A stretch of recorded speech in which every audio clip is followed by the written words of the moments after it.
na umaga sa ating lahat para sa mga taga-Negros. Matapos ang walang awang hambalos ng bagyong Odette. Dito ay halos lahat ay natumba na. Lahat ng mga tanim, malalaking puno, lahat po ay nabagsakan.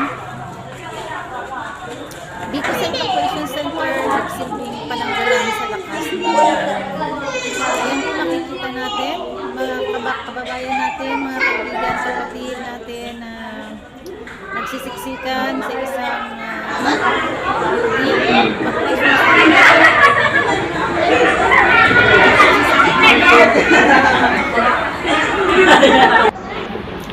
ayan po ang ating kapatid na si Pedro Vlog. Kapatid natin yan sa YouTube. Isa po sa napakabait at matulungin na kapatid natin.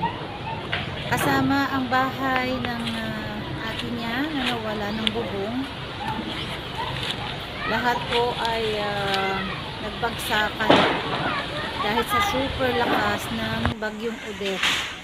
Makikita po natin ang bagyo, ang mga puno, ang mga bubong ay nagliparan dahil yan sa walang awang paghambalos ng bagyong Odette.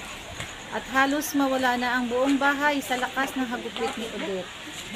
Kaya nananawagan po kami sa mga may mabubuting puso. Humihingi kami ng saklolo, tulong para sa ating mga kapatid na nawala ng bahay, kailangan ng pagkain. Masakit po sa dibdib na panoorin, lalo na ngayong Kapaskuhan.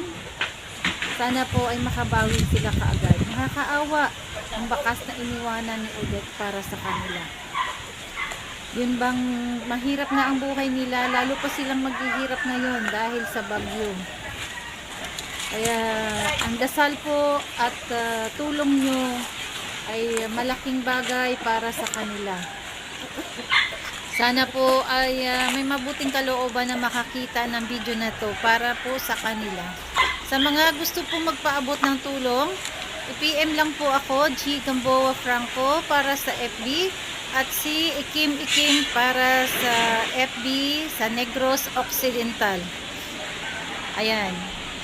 Yan po ang barangay nila. Maraming salamat po. God bless everyone. Stay safe po tayo. This is G. Franco Vlog na may malasakit sa bayan.